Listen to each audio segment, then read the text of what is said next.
Welcome back, everybody, to the OPT Network. Our guest this morning is Kim Rossiter, a.k.a. Kim Rooster. He joins us this morning from Virginia Beach, Virginia, to talk about a subject that most people have not heard a lot about. It's called INAD. And he is also the founder, he and his family, of Ainsley's Angels. We welcome him to the OPT Network. Kim, good morning and welcome. Good morning. How exciting is this? Thank you for the opportunity. Absolutely. First of all, INAD is something that I had never heard of. Tell our listeners and viewers what it is. In the most simplistic way of describing it, it's infantile neuroaxonal dystrophy, which is not simple, so we just say INAD. And it's a global dystrophy. Basically, I had a mutated gene, and so did my wife. And then we had our middle child. And she got both of our mutated genes. Mutated is bad. So as a result of that, she could not rid her body of natural toxins that build up. And instead, they formed along her global nervous system. And over the course of 5 to 10 years, it creates a paralysis, which eventually causes end of life. Wow. When did you find out, Kim? When did you and your wife find out what Ainsley's diagnosis was? The official diagnosis came to us in 2007. I was on a Navy ship as a Marine off the coast of, let's just say, Africa, for the sake of national security. And I had a message to call home. And the message was for me to do that as soon as possible. And when I got on the phone with my wife, she shared with me that the testing had come back after 24 months of trying to determine why Ainsley's progress was not progressing. And she shared with me this dystrophy, that is what they had found in the lab by doing a nerve biopsy. And when we received that information, again, you're struck with just every feeling that you can imagine, except happiness. These feelings ranged from denial to depression to shock to, all those things you get when you start to grieve. But she was still with us. And how old was Ainsley at the time? Yeah, so the first indications of something not being right was around 15 months. And then the formal diagnosis, like I said, was about 2 years later. So let's say it was the summer before she turned 4. And so when you come to terms, if there is such a thing, that your daughter has this thing called INAD, and it's not good, and there's not a cure, what then does your Marine Corps self and your family, what then do you decide is the course of action that has to take place? I love that question. The way you phrased it is perfect, because you don't know what you're going to do until that situation presents itself. And you have some choices. You can run and crawl underneath a rock and say, no, that's not true. Or you can face it head on for what it is. And you can do that by surrounding yourself with family and community. And in my case, Marines and sailors, because I needed to get back to my wife. I knew I needed to get back to her as soon as I could. But I also knew there was going to be a delay. This happened during Lent, and I'm Catholic. So I turned to Jesus, frankly. I don't want to create a very large religious conversation here. But as a Catholic and as a believer in Christ, I turned to him. I spent a lot of time on my knees. I spent a lot of time talking to our Catholic father, who, by the way, handed me a book written by a rabbi. Wow. That's interesting. And it said, when bad things happen to good people. And I read this book, shocked that the Catholic priest handed me this. And I learned that, hey, look, we're all people. And we all grieve differently. And what I knew I needed to do was to grieve and work towards acceptance. Because I needed to be strong when I got back to my wife. And when I did get finally back to her about a month after this. What do you say to her after you go into prayer and you grieve? And then you get home. What do you say to her about how we're going to charge forward and we're going to make Ainsley's life all that it can be? Wow. I didn't know it at the time, but what I did was I said exactly that. Everything's going to be okay. We're going to figure this out. Right. My wife handled this differently because my wife is her caregiver. She is there with her 24/7. She was not believing in the moment that this was going to be okay. Like, there's nothing okay about this. Right. While I'm turning to Christ, she's having that battle of what? Is she angry? Yes, she's absolutely angry. As was I when I first got the diagnosis. But I had time in solitude, essentially, surrounded by Marines and sailors, and my prayer. But I was not facing it in the flesh with Ainsley at home. And so I had time to work through some of those stages. So by the time I got to her, I am positive and upbeat. And she's still working through, wait, what do you mean my daughter's not normal? Right. Why me? Why us? Why her? Right. Eye-opening. And a lot of times, we know the divorce rate in this country. Absolutely. Now go add on top of that special needs families. Right. And so knowing that, and knowing that y'all are sort of in different places, you have had time, because you're not there, and you didn't carry Ainsley, and I'm not diminishing your love or any of that. 100%. Okay. So, but she's in a different place as the woman who gave birth, the mom. Yeah. And then you're in this place, and then so how do you say, you know what, we're not going to allow this to diminish or tear apart our family? How do you get her on board with that? Through action. Through action. You can talk about how we're not going to allow this to happen, or you can go and plan things and discuss ways that we can live life to the fullest. So I returned home, and shortly after that is when we got a Make-A-Wish granted to us. They sent us to Disney. We went to Give Kids the World down there in Orlando. Amazing, let's live life. And you get to see, in fact, I had the picture up here a moment ago, Ainsley smiling just so big because she was now living life and meeting the princesses and doing these things and having a good time. And then the Marine Corps moved us because we were in Camp Lejeune, North Carolina at the time, which the closest medical that we needed was all the way over in Raleigh, which is about a 2-hour drive, Duke and UNC Chapel Hill and all those places. So they moved us up to Hampton Roads, Virginia. And that provided us good access to some wonderful hospitals, CHKD, which is a children's hospital for the King's Daughter, and the military network. But it also gave us some good physical therapy and occupational therapy and speech therapy tools that we were introduced to, that we had good stuff in Camp Lejeune area. But this stuff was, I guess, more mature. And again, not to diminish what we've had in North Carolina. Sure. And so by getting those things, it then gave us the ability to go out and live and not stay at home and worry about what people are going to say, but rather go to the Olive Garden as a family out for dinner. And if someone stares or points, maybe engage in conversation or wave to them.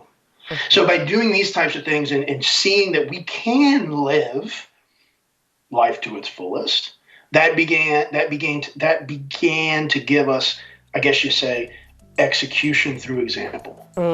Hold that thought. We're going to take a break here, but when we come back, we're going to talk about execution through example. Ainsley's Angels is what we're talking about. Stay on point. We're back right after this. Welcome back, everybody, to the OPT Network. Our guest this morning is Kim Rossiter. We're talking about Ainsley's Angels. And Ainsley was his daughter who had something called INED. And it is a very rare disease. Isn't it, Kim? Yeah, 1 of 7 diagnoses whenever we got it initially. Today, I think there's 45 to 80 worldwide. So very, very rare. And it's just, it was just probably a miracle that she was able to be correctly diagnosed, and then you can start the process of living life, but also expecting the challenges that will come. And before we went to break, you were talking about execution through example. And so I can imagine that you all had to be a gleaming example of life in order for her to live whatever life that she would have. Yeah, I love that. When we got up here and we got snapped into Virginia Beach with all of our network of providers, one of our physical therapists or the physical therapist said, hey, there's this new group called Team Hoyt Virginia Beach that's just getting started. And basically you can have your child get a chance to be paired with an able-bodied person and they can go for a run. So we went and did that. And what I witnessed was Ainsley's face light up when the wind hit it. And it was that sensory integration coupled with what I describe as this opportunity to be free and to be able to be included in this thing that normally is only, athletes, runners. But no, in this case, she was demonstrating that she is having a blast as a runner. And that's what she went and did in August of 2008. And that sparked an opportunity for me to say, hey, I want to start running with her as regularly as I can because she really enjoys it. And that execution through example, meaning my example of running with her, led to my oldest daughter, Briley, saying, I want to run with sister. And my youngest son, Camden, saying, I'm not really old enough to run. I'm 4, but I can rollerblade. And I would love to rollerblade next to her. And then my friends and family in Louisiana, we're from Lake Charles, Louisiana. I love it. And my sister saw what we were doing. And she was like, we want to run with folks in Lake Charles. And so in 2011, my sister and I had a conversation and made the formal paperwork with Baton Rouge, the capital of Louisiana, to become a nonprofit in Louisiana. And that was the spark. And we could go so many in details in so many ways. Was that like a rebirth for your family? It was a rebirth for our external family. Because from 2008 to 2011, we were living. We were going out to eat as a family. We were making trips, road trips. We were going to runs. We were, dealing with her therapies and her requirements and watching some of her abilities go away. Mm. But we were still living through going out and running and we would take her to Camden's hockey games and not be scared about what people might say about the girl in the wheelchair. Or we would take her to go see Briley do whatever she was doing. And early in the time, there was dance recitals. And Ainsley ran. So Camden played hockey, Ainsley was a runner, and Briley did dance recitals. And that's just how we live. But to answer your question directly, our friends, our family were seeing all the fun we were having, but they wanted to help. They didn't understand, really. I mean, wait, y'all are having all this fun, but it's so sad. Ainsley's going to pass away. Right. Yes, that's true.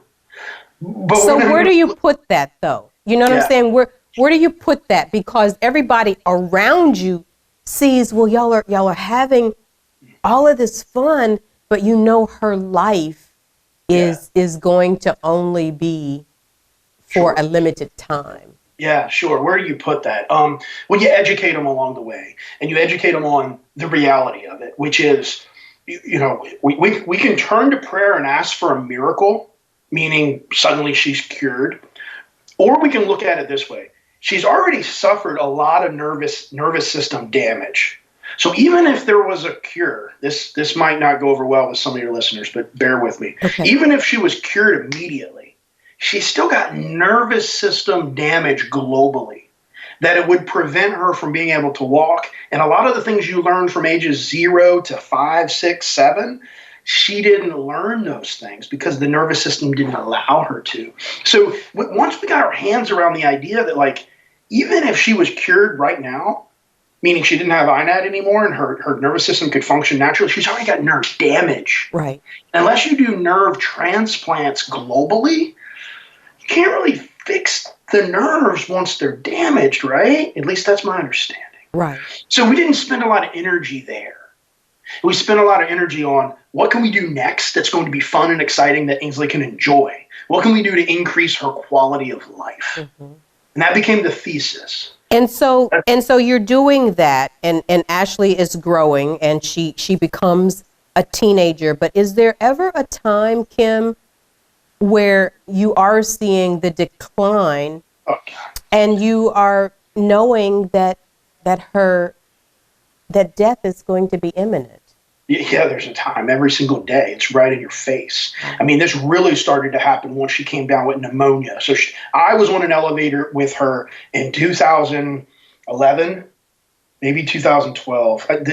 Either way, about 4 or 5 years before she passed. So she was 8-ish. And I was on an elevator with her, had rushed her to the ER. They assessed her in the ER. Now they wanted to rush her up to the PICU. And on our move up there, she suffered upper respiratory failure. So I basically watched my daughter stop breathing and watch this team of people in the elevator go at doing everything they could to fix this. And I was with her by myself. My wife had stayed home with the other 2 kids while I took her to the hospital. And all I could do was look at the doctor, the head guy in charge of the whole unit there, and say, you have to keep her alive, because my wife needs to see her tomorrow alive. And he's like, so you're saying do whatever we have to do? And I'm like, yes, but like, and while we're having this conversation, he's looking at me and looking at her. He goes, you see that number right there? It's her pulse ox. That's the amount of oxygen that her body's getting into her system. If that number drops below 80, I'm going to have to vent her. And vent, trach, the whole part. And once that is in, sir, it may not ever come out. And once that is in, it could take 3 to 6 months before you leave the hospital. Wow. And at that point, I was like, wow, the reality and the gravity of this has just slapped me in the face. And I was like, well, my wife has to see her alive. So do what you have to do. Ainsley powered through in that moment to where she didn't have to get trach or vent, and the team was able to get her levels up, and we spent the next month in the hospital. But it was at that time my wife and I had a lot of very deep conversations about to what extreme do we want to go? Right. Remember the thesis, quality of life, not quantity of life. Right. And that was really what happened, is we made the decision to say, let's make sure that she can live life to the fullest and enjoy herself, rather being in the hospital for the next 6 to 8 months trying to deal with this thing. And so when you get there, you know that her health is declining. What does that, how do you continue to have faith? Yeah. So if you ask me how I continue to have faith, it had to be strong, and it had to be visited regularly. And I had to maintain that line of communication with Jesus. That was the key, right? But my wife, and I hate to speak for her, it's not fair, but I will tell you that she went through, my computer just did something, so I'm just saying, okay. Are you still there? Are we still good? Good. Go ahead. My wife went through this period of, again, so not fair to say this without her here, but questioning the faith. And so how do you do that as a couple when one has a belief that is going one direction and another is having a lot of questioning? And the only thing you can do is talk about it and be accepting of the other person's stance and of the other person's journey and how they're trying to figure this out for themselves, and be there as a cheerleader, as a confidant, as a support element. But I can only answer the question you asked me for yourself. For me, and I had to maintain a relationship. It wasn't easy for us to take the whole family and go to church regularly. So that started to fall off, meaning every Sunday going to church, that started to fall off, and quite frankly, it stopped. So, but how can you continue to have faith but not go to church every Sunday? Because I was taught coming up that you got to go to church every Sunday or you're not a good Catholic. Well, you know what? I have learned to view that a little differently. I can have the strongest faith and belief in what is now and what will be, and not necessarily go for 1 hour a week to the actual church. So it's a weird dynamic how this changes your mindset. Absolutely. Hold that thought, Kim. Let me get a quick break here, but when we come back, we're going to let you talk about what you guys are doing with your foundation and how you are helping families of disabled children through Ainsley's Angels. Stay on point, everybody. We're back right after this. Welcome back, everybody, to the OPT Network. Our guest this morning is just a breath of fresh air.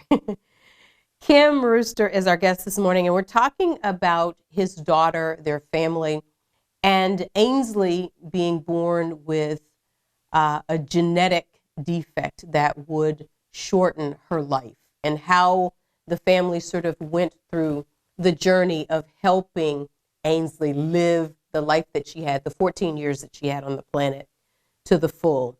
But there is a time where she is going to exit and lift up out of that body that is filled with probably a lot of pain, a lot of uncertainty.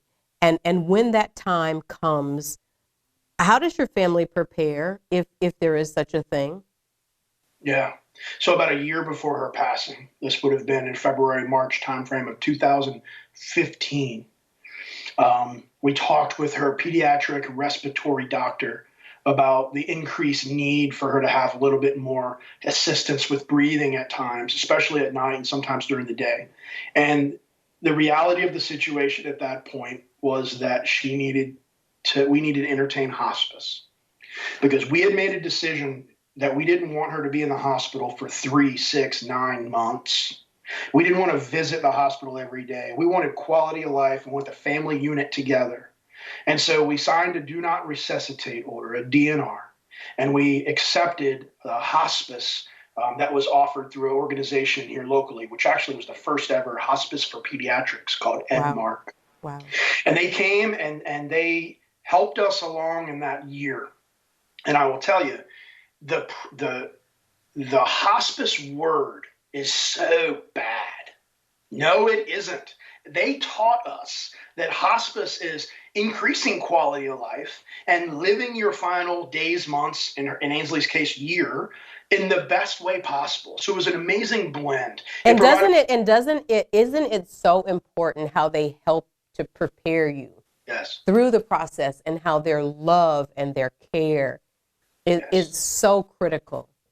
These ladies, these caregivers, these nurses that would come to our home, they became our sisters. Wow. Like the sisterhood of ladies. Like when Ainsley, let's just go to the day where Ainsley did pass away. I mean, I could talk about all the amazing things we did during that year to live life to its fullest, to include Ainsley running her 100th race, the Marine Corps Marathon in the nation's capital, 26.2 miles, to include the growth of the Ainsley's Angels organization from 2 or 3 locations to now almost 70 across the country, Wow. 33 states, most of which are in your listeners' areas, from Lake Charles to Lafayette to Baton Rouge to New Orleans to Monroe to Shreveport to Central and South Mississippi, in Alabama, Mississippi, Texas. I could keep going. Sure. We were living that. And then on 23 February 2016, I got a phone call at 6 a.m. I was in Quantico, Virginia for work. My wife called, and I could hear in her voice uncertainty, but I could also hear certainty.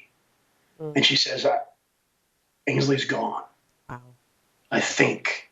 And I was like, whoa, what do you mean you think? So now I'm like, oh, what do you mean you think? She goes, well, I don't think she's breathing, but I can't tell because she has her mask on. All right, babe, let's go ahead and take her mask off. And in that moment, like, I'm flooded with what to do. So just taken aback by that. And meanwhile, I want to be there with my wife, with my daughter, Right. Anyway, we determined indeed that she had died overnight. And when we hung up the phone, as I'm going to now make my way the 2-hour drive down back to Virginia Beach, my wife then called the hospice providers. She called me, then the hospice provider. She didn't call me, then her mom, or me, right. No, she called the hospice provider because we knew that they would know exactly how to help us on this day. And they showed up in droves. All the previous nurses that Ainsley had wrapped around her little finger, they all came. And they were there. My wife would have never thought to take and cut Ainsley's long hair so that she can save it. She still has it today, 3 years later. And she'll take it out when she's missing her and she'll smell it. Oh. And that's part of her grieving. She would have never thought to take her hand and do a handprint or an implant into some silly mold stuff, right? Mm-hmm. We wouldn't have known, like, do we give her a bath or not give her a bath? Do we change her? How does it work? Like, are the cops going to come and do a crime scene investigation? No, because it was all planned as part of the hospice DNR process. You don't have cops showing up and doing the yellow tape. You have a very peaceful transition that is focused on preparing for the active grieving of losing a loved one. Mm. And that has been the one thing I think I've been trying to share with people that find themselves in situations like this. Hospice is not a bad word. No. Yeah. So I think I've answered your question. Absolutely. You keep going and going and going. And so your energy is palpable, Kim, and it's evident that talking about Ainsley and her life really gives you energy. What do you hope that Ainsley's Angels will do for other families that are in similar circumstances as your family was? Give them moments that they can cherish. Give them moments that make them unable to breathe because they're overwhelmed with joy. Give them moments that are things that when their loved ones pass away, they can look back and say, we got to do this and this and this and this, and my loved one enjoyed every moment. And now it doesn't always have to be about if they pass away. Right. It can be about, I mean, my goodness, there are folks who live with their parents for 40 years with some type of disability. I just hope that those 40 years are filled with some level of happiness, because I know they're filled with the bad part of the wave of life, the therapies and the drama and the stress and the what ifs. So let's provide some respite that gives them a chance to celebrate life, because we only get one. That's right. That's right. What does it do for your spirit? As I said, your energy and your light is just palpable. Does it give you lift to keep Ainsley's memory alive and to talk about her life and how you packed so much into this short span of life so that she could live life to the full? I think you're asking if it gives me energy. It gives me oxygen. It gives me purpose. I mean, I retired from the Marine Corps after 25 years of service and had a very promising opportunity if had I stayed in uniform or if I would have continued to do what I did in uniform in the private sector. But I wasn't being fulfilled by that anymore. So the passion I had for being a Marine became a passion that I have today for ensuring everyone can be included in this experience that we do with our Ainsley's Angels family, while at the same time advocating and educating along the way. But ultimately, we need to celebrate life and to celebrate it together as often and regularly as we can. Absolutely. We want to thank you, Kim, for sharing your family's journey and for sharing Ainsley's life with so many. And we also want to thank you for your service to our country, because you could have, Ainsley's life and the way that she lived out her life could have been so very different had you not gone deep within the wells of yourself and your spirit and your faith to make her life and your family's life all that it was. My honor, my privilege, and I'm grateful to have been shown light and now to be able to shine light as we continue this journey. I love it. Before we've got to go, tell people how they can connect with Ainsley's Angels. Ainsley'sAngels.org is our website. There's a little map on there. You can click through the map and find your area, whether all along the Gulf Coast. I mentioned some of it earlier. You can email me directly at president@Ainsley'sAngels.org. You can search Ainsley's Angels on Instagram, Snapchat, Facebook, YouTube, you name it. Anywhere that you would think to look, just Google it. Ainsley's Angels or athletic running or inclusion running. You can't miss us. So I'm the guy that posts on the Instagram account every day, sharing some of that energy you speak of, a daily post on our state and national Facebook pages. And my daughter and I, Briley, before we talked today, we actually filmed our weekly Spotlight Saturday series, which is a YouTube video that we just hit our 163rd consecutive week episode. I got a high schooler who's editing these every weekend, right? And Briley, and we just finished filming it, and that'll be released tomorrow. So that's on our YouTube channel, just to provide people with education of how we can celebrate together. So thank you for letting me tell people how to find us. Thank you. You're very, very welcome, and thank you for your light and your courage and your faith. Yes, ma'am. My honor. Thanks for having us. Indeed. Hey, everybody, stay on point. We're back right after this.